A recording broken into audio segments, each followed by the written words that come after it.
Cloud. Hey everybody, again, my name is Odell Horn. I'm the president of the North Georgia Conference United Methodist Men. I'm here with Dr. Simon Aderibigbe, who is a professor of religion and associate director of the African Studies Institute at the University of Georgia. Let me ask you a question, Dr. Aderibigbe.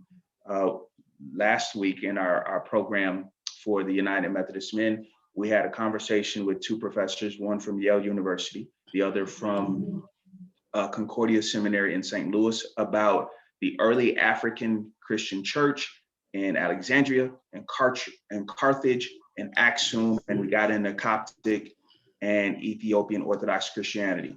And that's mainly affected North Africa. What I want to do is have a conversation with you about Christianity and sub-Saharan Africa. And I wanted to have a conversation about missionaries and colonialism and Portuguese traders, and give me dates and times and how Christianity came to Africa and how it was received and how it was interpreted by various peoples across sub-Saharan Africa. So I'm going to let you talk. Okay, yeah, like you have said, prior to the beginning of 7th century, there was a presence of Christianity in North Africa.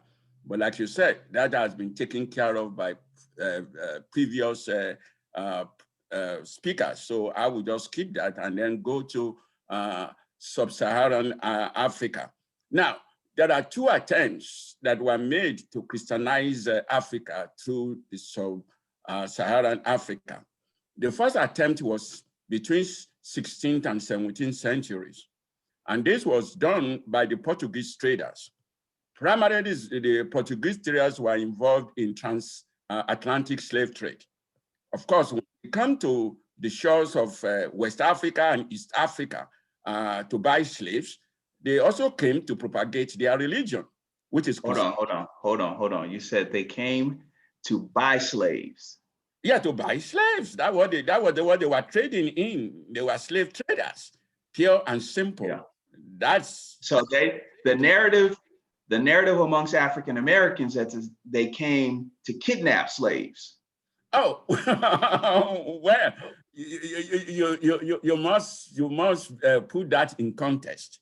Maybe the word kidnapping, I don't know. Usually what they do is to buy the slaves from their contact in the continent. And how did they get the slaves? The slaves were actually products of intertribal wars. Gotcha. Tribal wars, people were captured, people were, and then sometimes people go on raids to capture slaves. Most of the time, the Portuguese traders were not involved in them by themselves in kidnapping slaves, but they buy the slaves from the people who they are African agents. Let me put it that way. African agents who have the slave ready for them. And that is why you will notice that the Portuguese slave traders actually stayed at the coast of Africa and East Africa. And so those who go to get the slave, bring the slaves to them in the coast, they buy the slaves. That is why in many of the coastal area, they have a lot of space where they keep the slaves ready for the Portuguese to come to buy, return them in those locations, and then put them on the ships to the various parts of America and Europe. So that was actually what it is. And so these were traders, and their main goods of trading was, of course, human, which are the slaves. Of course, there were other trading that goes along, like bringing stuff from the Americas, which they, of course, give sometimes as gifts to the chiefs from whom they buy the slaves, or also trade in some other elements of African goods. But the majority, or what can I call the prime trading goods, were the slaves.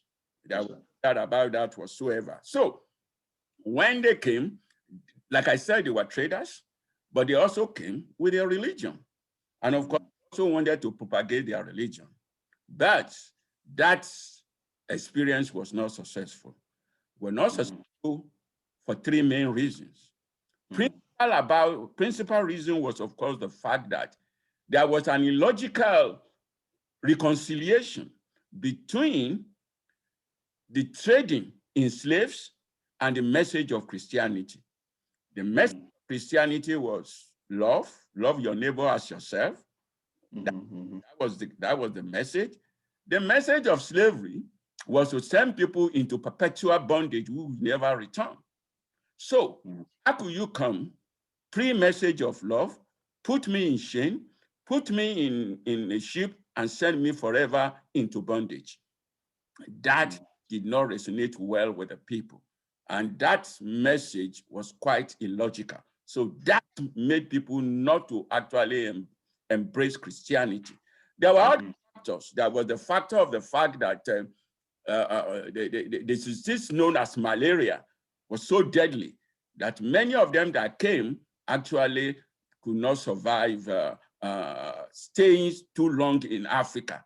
At a point in time, it was referred to that the coast of West Africa was actually the graveyard of Europeans who came into West Africa because of the devastating effect of malaria.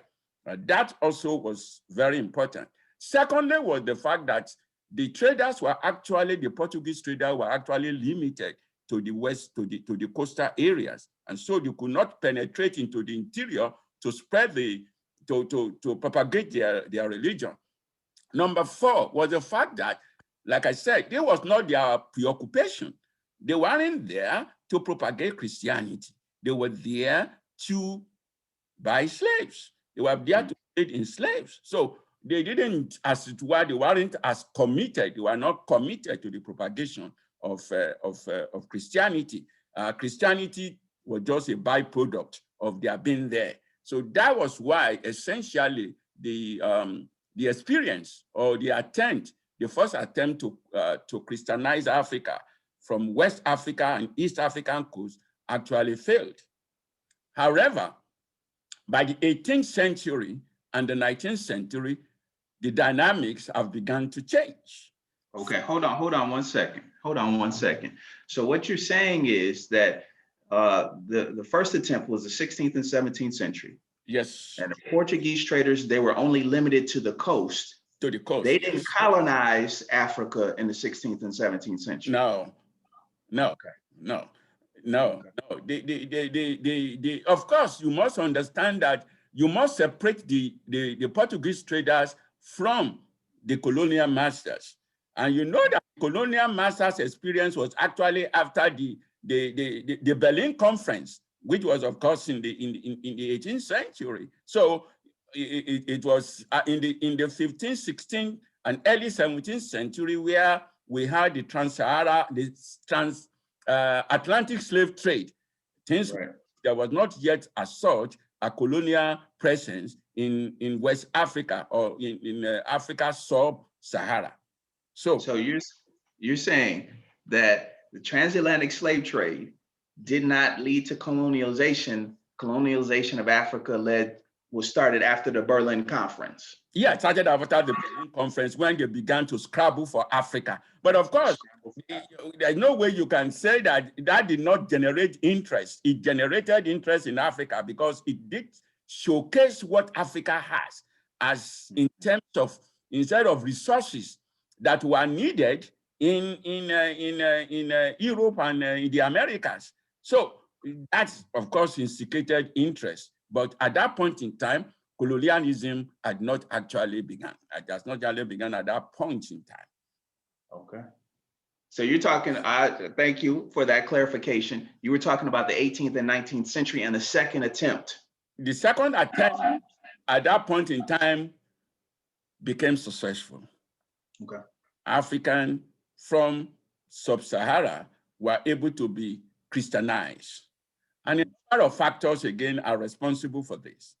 By this time, the slave trade had ended. Slave trade ended. Okay. Ended. And the effort of ending the slave trade was actually championed by the Christian evangelists and missionaries. Okay.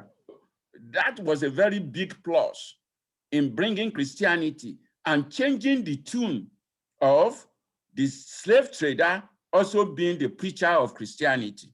So one reason that was good. Second reason was at that point in time, chloroquine has now been discovered as the drug that can cure malaria. So definitely, dying also became limited. Number three was the fact that the missionaries who now brought Christianity were committed to preaching Christianity. Their mission was not trading. Their mission was to Christianize Africa. So that was a change of dynamics. Number four was that when they were coming, they now come with a lot of goodies to the coast of West Africa and East Africa. Goodies of education, goodies of establishing health facilities, and so on and so forth. And so that began to attract people into Christianity. Another thing that was also important is that they also made use of freed slaves who earlier on had been converted to Christianity either in America or in Europe, who of them were now either in Sierra Leone or Liberia. And those ones who now became the champion of Christianization. And so it resonated with people to find people of their own, of the same color, talking about Christianity and telling them their own experiences of being converted to Christianity. And so Christianity became, as it were, successful at that point in time. Hold on. You're saying that there were freed slaves from America, from Europe. And Europe, yeah. And some coming from Liberia and Sierra Leone who are now missionaries in Africa. Yes, into West Africa. And those ones were able to now propagate Christianity, particularly, for example, in Nigeria, those who actually brought Christianity to Nigeria, particularly in the Yoruba area at that time, were actually freed slaves. And so these ones were able to identify with Christianity, and people were able to identify with them. And of course, they will be able to preach Christianity to them as a religion of love and acceptance and all that. So, but you will know that in doing that, many religion denominations did that. For example, led particularly by the Anglican Church, actually were in the forefront. But we did have also the Catholic, we had the Methodists, we had the Baptists, and all those people came in one after the other. The Presbyterian sending missionaries into various parts of West Africa. And because now they were committed to propagating Christianity, they were able to assess the interior and also preach Christianity. And that's why we said the second coming of Christianity became successful. So now, when Christianity came and it was received in the second attempt, which is the 18th and 19th centuries, how did it look like? How did the various people groups in sub-Saharan Africa, how did they receive it? One of them, what we learned last week when we were talking to the brothers who were talking about Christianity in Ethiopia and Egypt, is that Christianity is a translated message. So how did the people groups in sub-Saharan Africa, how did they translate Christianity? How was it received? Yeah, well, you must understand that Christianity, when it came the second time, like I said, brought a lot of goodies like education and attraction with it. But even then, I have said earlier on that the religion that was practiced prior to that time was the African indigenous religion, the traditional religion. So we began to have, at the very beginning, at the incept of conversion into Christianity, what happened was that people began to practice what we call a syncretic practice of Christianity. What do I mean by syncretic? What I mean by that is that it's like, for example, you go to your church, to the church on Sunday as a Christian, but during the week, you continue to practice your African traditional religion. That was the first level of interaction, because people have to find a way to actually figure out this new religion, is it going to be something that is going to be conducive and so on and so forth. So it started as a kind of acceptance of attitude. Don't forget that Christianity came with a lot of abstract, I'm talking about mission Christianity now, came with a lot of abstractness that were not really in conformity with the holistic nature of religion, nor to the Africans prior to Christianity. And of course, the mission Christianity came with the mentality of changing the identity of the converted to such an extent that you could also say you have to become European in identity to be able to practice Christianity. What do I mean by that? I meant that everything that was supposed to be African were regarded as inimical, were regarded as devilish or evil. For example, you could not wear the native dress to church. Do not bring the native drum to church. Not even sing, as it were, in your native language in the church. And so you began to see that was why at the beginning there was syncretism. Yet we will come to your church on Sunday, we will listen to whatever you want to say, and then during the week we will return to our native ways of life, our traditional ways of life, and still involved in that. So that was the first level of contact. But as time went on, the doctrines, Christian doctrines, began to be accepted as they are. But that again led to a different way of finding a way to integrate African identity into Christianity. And I think that's what will lead us to our second point about the establishment of African independent churches. All right, okay. Well, to keep going, let's talk about African independent churches. So after African traditional Christianity has taken hold substantially, and the various missions led by this, what we call the CMS. The CMS is, of course, the Anglican Church. Now, and people began to be involved more and more in the doctrines of Christianity. They began to discover that it did not really address the holistic nature of the religion which they have been converted from into Christianity. Okay. And for the African, religion is everything. And that is why it's usually said that Africans are in all things religious. Africans are in all things religious. What that translates to is that you reduce everything to religion. Your politics is religion, your social life is religion, your trade is religion, your marriage is religion, your moral life is religion. So everything, religion is at the center. However, when Christianity came, it was seen that you can kind of put everything into individual boxes, you know, and that's what I call what we call Christianity for the Africans became a Sunday pill. Sunday pill. In other words, you go to church on Sunday and then you take the pill, as it were, and then you're gone. And then you come back again on Sunday and then you have the same thing. And Africans just found that will not cater for their spiritual lives. Okay. And so there was then the need to now say, how do we, as Africans, keep our identity, but at the same time, be followers of Christ? Mm-hmm. That's one level.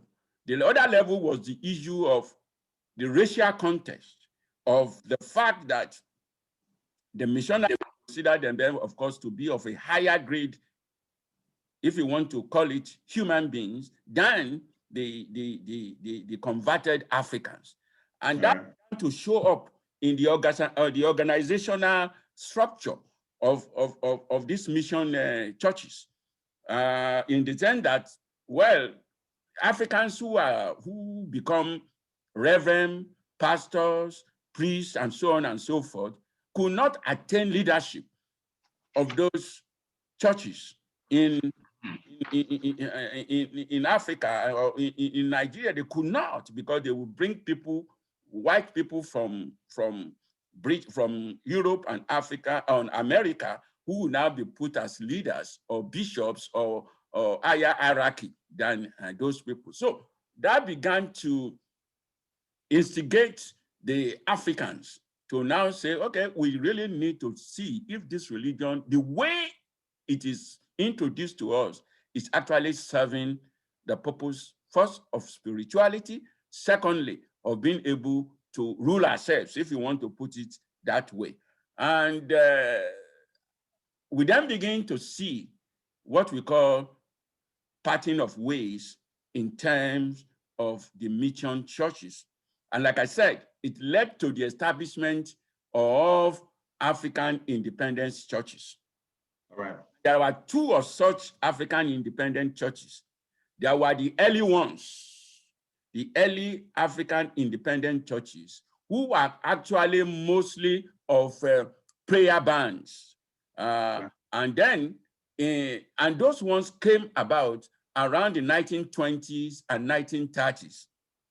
And like I said, for those ones, for those early African independent churches, or some people call them African indigenous churches, Christian churches, was the fact that they wanted to introduce, that just Africans have always done, that healing is a combination of physiological and spiritual features. In other words, when you are in the typical African traditional setting, diseases are not just physiological. Illnesses are not just physiological.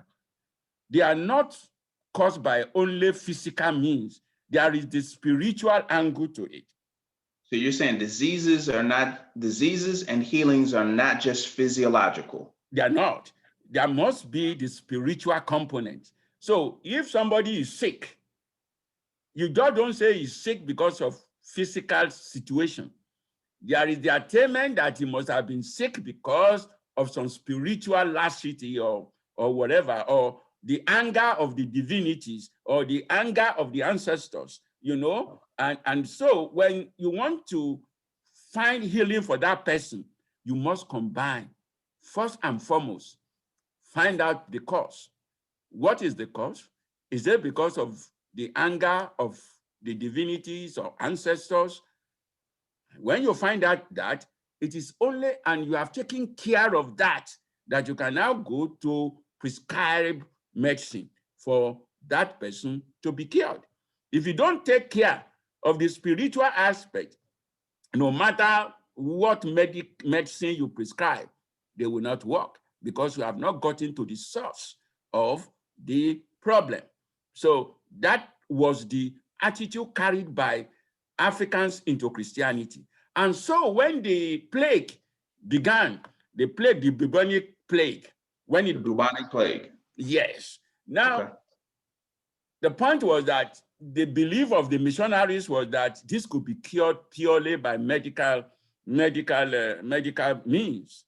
But the Africans who were followers felt that no, you've got to use the spiritual means, and that created fiction. And what happened was those people believed that you can actually pray into water and use it to cure the bubonic plague.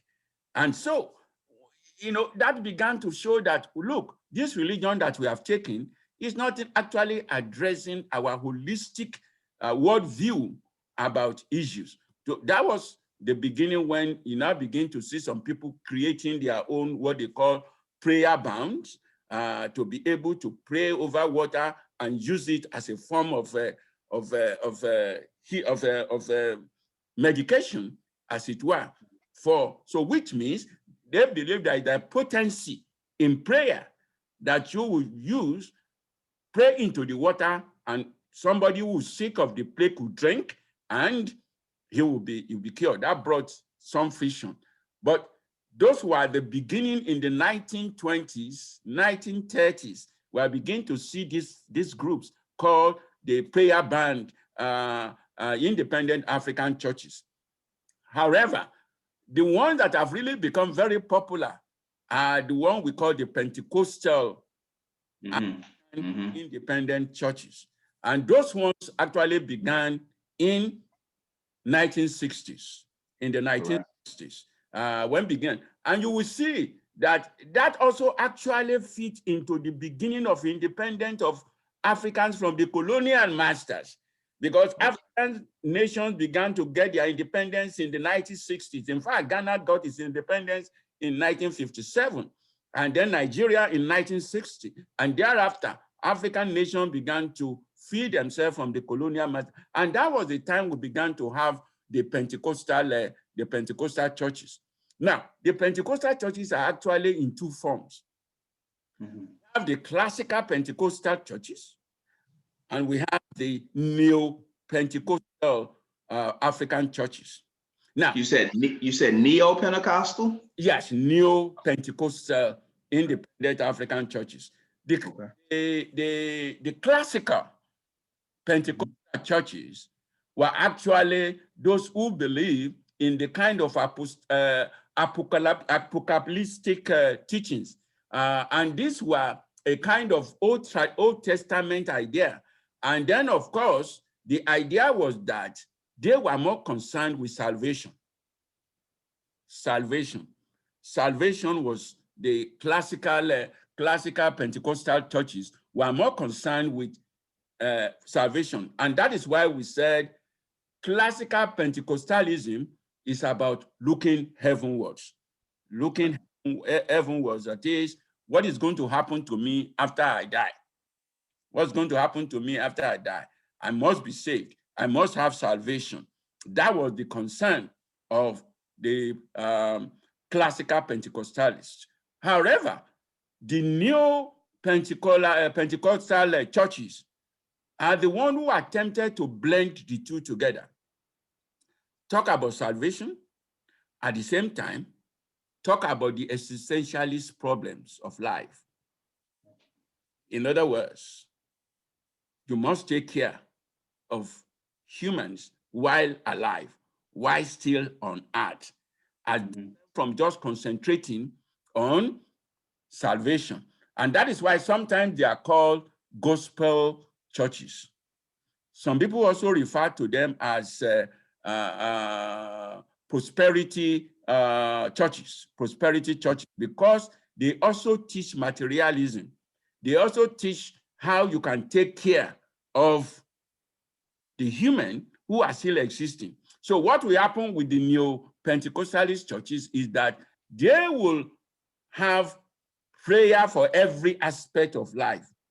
They will have days in which you can come to church and pray. For example, if I were an architect, I will have a day that will be devoted to my profession as an architect, that I can come to church and pray about it.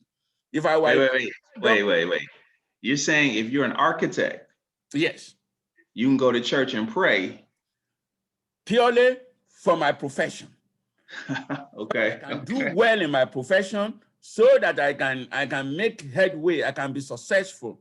Also, if a physician, a day can be created where they will have a prayer session just for my profession.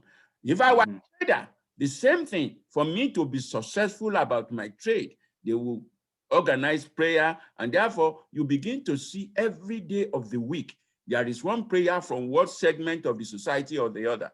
And that demonstrates the holistic nature of religion for the African, which you can now find in the Pentecostal. Don't forget Pentecostalism. Some people believe originated actually from the United States of America. But when it now came, because it's all about elevating the place of the Holy Spirit, that is Pentecostalism, elevating the position of that. But having said that, I think the most important thing to take away is that different reasons were responsible for the beginning of the separation of African independent churches from the mission churches, in that Africans began to see that your identity as an African could not totally be protected under the mission churches.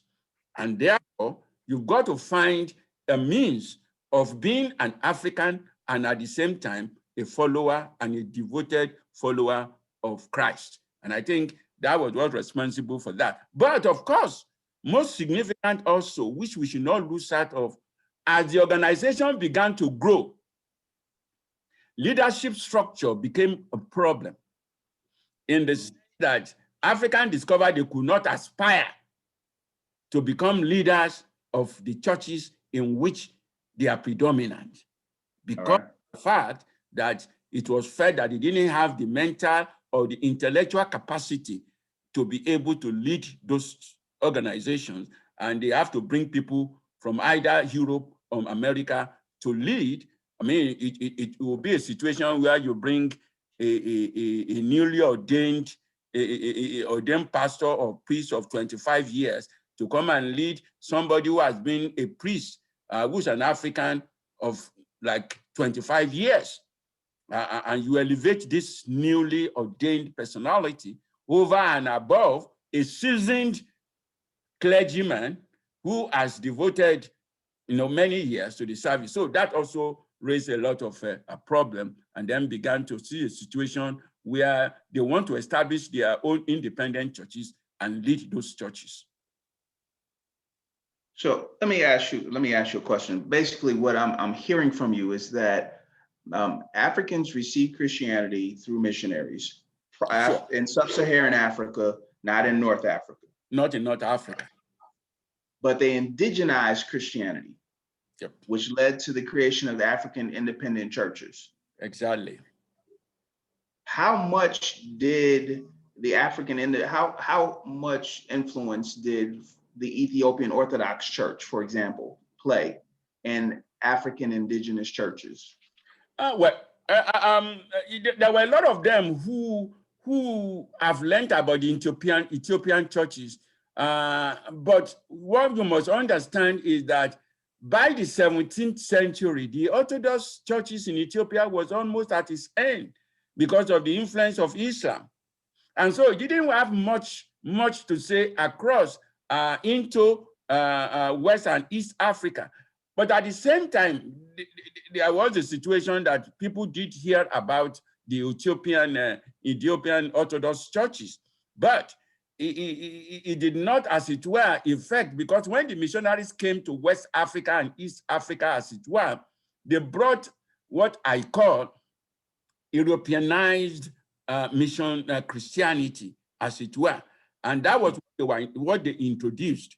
And like I said, it was in a kind of an arbitrary kind of church, in such that it did not really relate to the Africans who had been practicing a religion that was holistic and that. So that was why I said at the beginning, the Africans wanted to find a way of playing a kind of syncretism.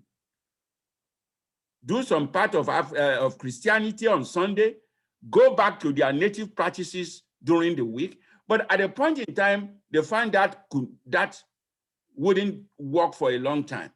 The idea was that, okay, if we stay within Christianity itself, how can we remodify Christianity in such a way that we can still have our identity? In other words, that's why I said, how can I be a Christian and not lose my African identity? How can I be a follower of Christ and still retain my values as an African? Okay. That's was the whole purpose of it. So the kind of double playing of coming to church on Sunday and doing the Christian thing, and then going back during the week to participate in traditional rites and all that, could not work for a long time. So the best thing was to say, okay, let's remain in Christianity, and let's now see how we can make Christianity work for the African. And that's exactly what happened. And that is why today, what we have on the African continent in terms of Christianity is quite different from what was brought to Africa as mission Christianity. So Lord has gone on in reformation, in rebranding Christianity. So that is why today we talk about African Christianity. Even Orthodox churches like the Catholic, the Anglican, the Methodist, they have had to find a way to reorientate their doctrines and their ways of worship to conform to the Pentecostal churches, not to lose their membership to that, because they began to see that why these people will come to like a Catholic church, for example, on a Sunday. During the middle of the week, if a Pentecostal church has an event, they will go there. Okay. And so the Catholic Church, the Anglican Church, and other Orthodox churches began to also find a way to Africanize their own doctrines and their own services and worship. So here's what I'm hearing from you. You're saying that when the mission religion came, prior to the mission religion, the people groups in sub-Saharan Africa were following African traditional religions. Exactly. Then there was a time of synchronization. At the very beginning of the contact with Christianity, the first level of relationship, the first level of practice was a kind of syncretic practice of mixing Christianity. And when I say mixing Christianity, it's not like mixing element of Christianity and African tradition. No, it's like I'll come to church on Sunday, be a Christian. I will listen to the pastor. I will listen to the clergyman. I will do that. I will declare myself a member of the Christian church, right? And then, beginning from Monday to Saturday, I go back to my tribal and my native or my traditional way of doing things. I will still go to the shrine to venerate the gods and all that and all that. And then on Sunday, I'll come back again. You know, so that what went on for some time. But like I said, it became clear that that cannot go on and on and on. You know, you got to find a solution that will be more comfortable, will be more lasting, will be more indicative of how you want to practice your religion. And that's why they say, okay, I think the best thing for us to do is to remain with it, to now fully practice Christianity, but at the same time, find a way in which our identity can now be brought into that, the Christian thing. Some people usually call it acculturation of Christianity. All right. Culturalization of Christianity. In other words, bringing African culture into Christianity and finding a way that it will not infringe on Christian doctrine, but at the same time will allow you, for example, it will allow you to wear your dress to church. We allow you to bring the native drums to church. We allow you to sing your native language in your to church, which was not the situation at the very beginning of the mission churches. Like I said, at the very beginning, when you are going to church, you have to dress like an European in order to go to church. Then you could not bring your drums. You cannot bring you cannot sing your language. You cannot, So that was why when they do that on Sunday, after Sunday, they go back. But like I said, that could not go on for a long time. And therefore, the beginning, I could wear my dress now to church. I could bring the native drums to church. I could drum. I could shout, because Africans, we are not quiet, we are loud.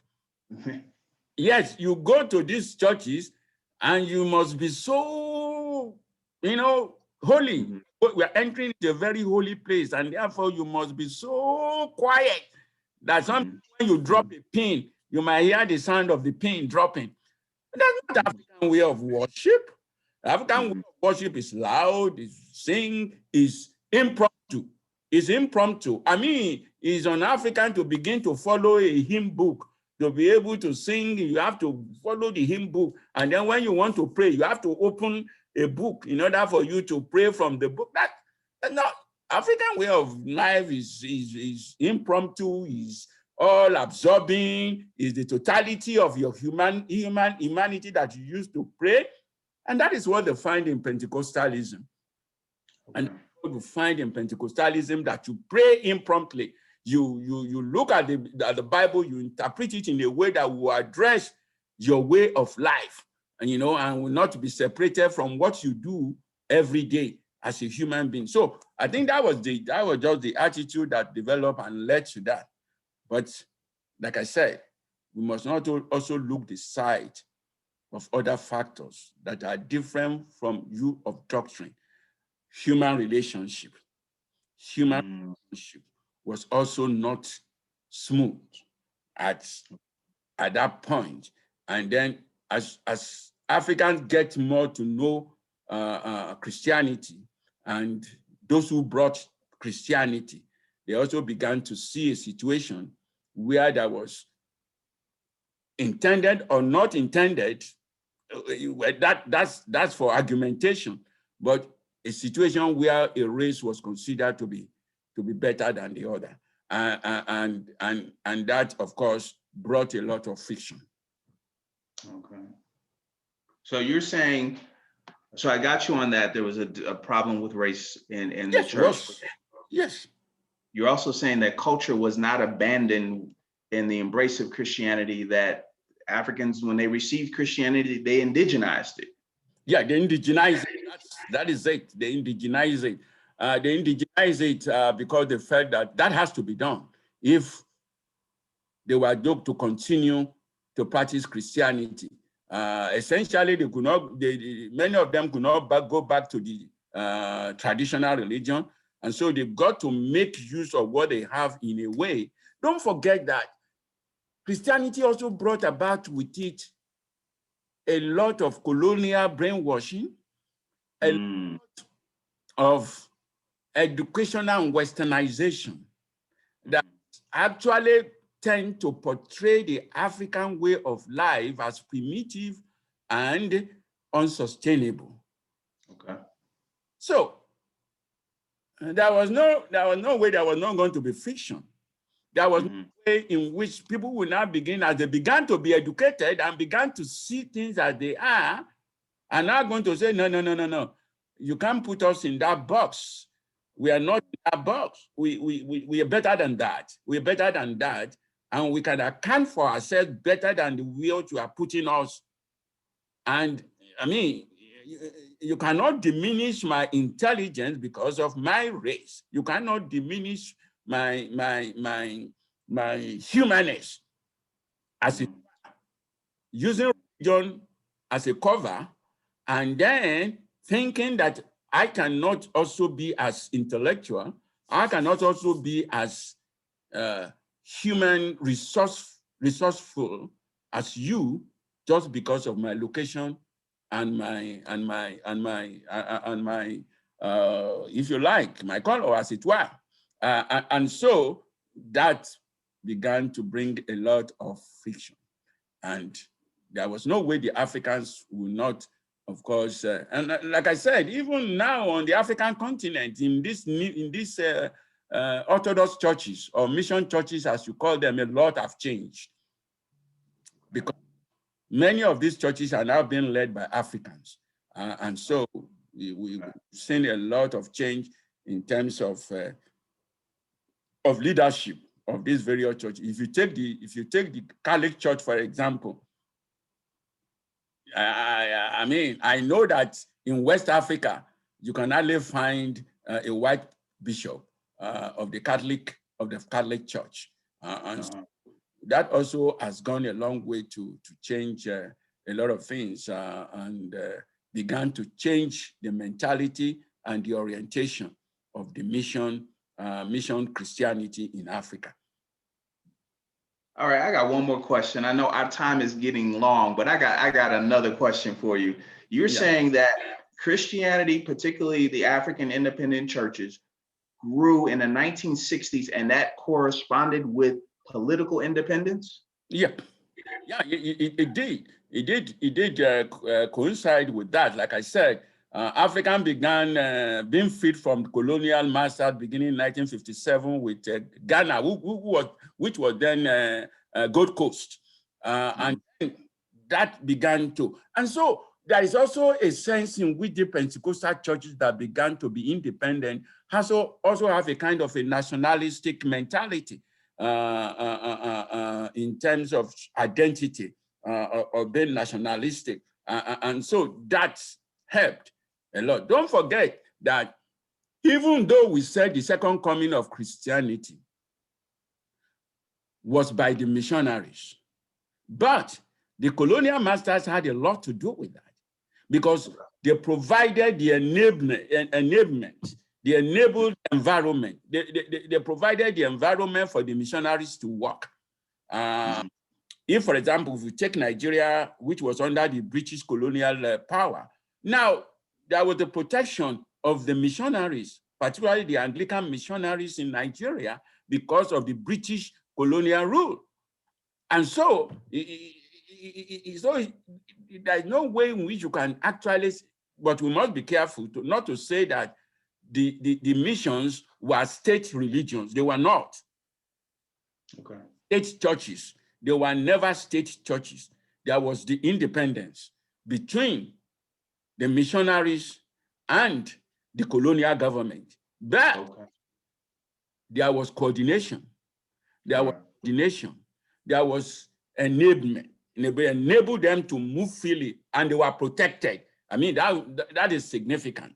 There was a protection given for them to be able to travel under the protection of the colonial government, colonial police, colonial military, so that they could propagate the religion. So to that extent, there was correlation, there was cooperation. But it is not as if that the colonial government adopted a particular Christian domination and said, this is the state church. No, it didn't happen that way. As different from the Roman Empire, particularly over Northern Africa, when Christianity became the state religion of the Roman Empire, that also was felt in North America, which was under the Roman Empire.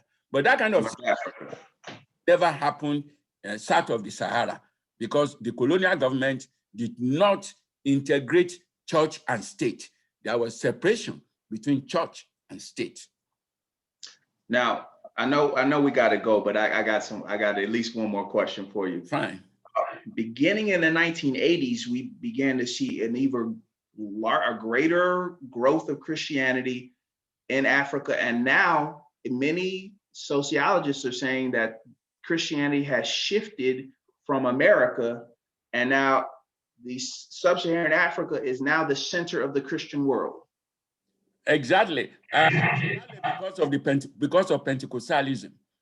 For example, there is one Pentecostal church, the Redeemed Christian Church of God, which was established in 1956 in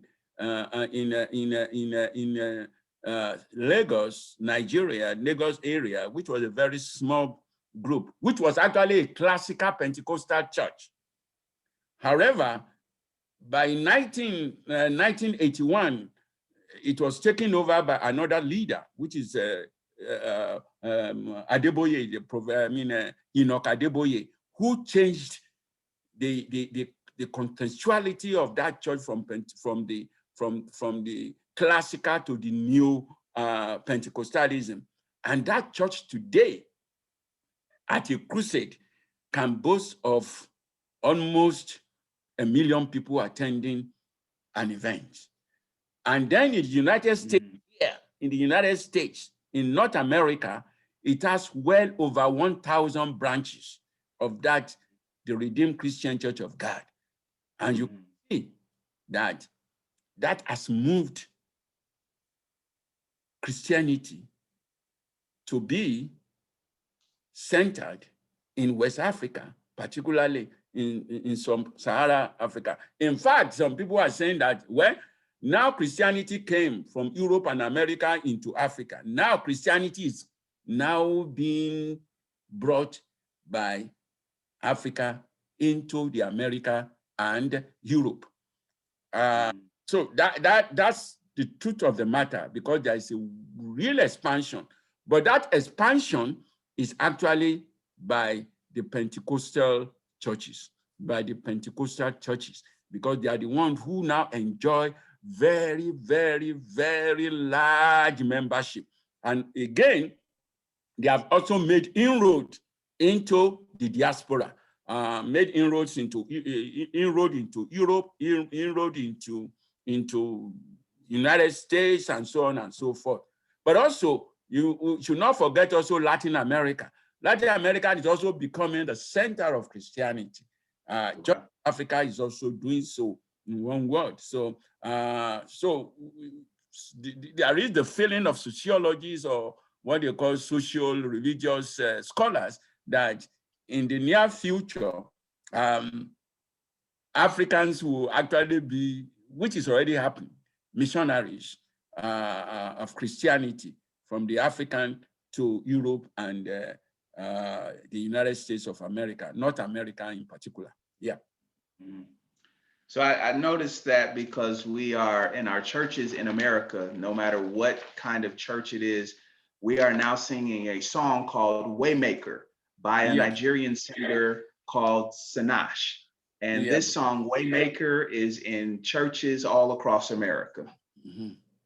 Yes, it is, because now there are a lot of gospel singers in Nigeria. Many of them, gospel singers who their records are in YouTube, and which are quite very popular, in the United States. That's a way again in which there's a lot of influence from Africa concerning Christianity in North America and also in Europe. Okay, so our time has come to a close, but I want to thank you for this conversation. How can people get in touch with you if they want to enroll? Tell us what the University of Georgia offers in terms of religion, if people want to enroll at the University of Georgia. Yeah, the Department of Religion is quite an old department at the University of Georgia. And it has what I call undergraduate and graduate studies. And the department is so structured that every religion tradition is represented. Christianity is there with various aspects of Christianity, church history, Old Testament, New Testament, what have you. But we also have the study of Islam, which is also very important, and Arabic is also very, very, very popular. I mean, in University of Georgia. But like I said, up to 2008, there was no the study of African religion and African religion in diaspora. That was actually while I was employed to do that, to now add that program to the curriculum of the Department of Religion at the University of Georgia. So the Department of Religion in Georgia is quite, and of course you can take a major in religion and take a minor in other areas of studies across the university. We have seen people who have taken their major in biology and a minor in religion.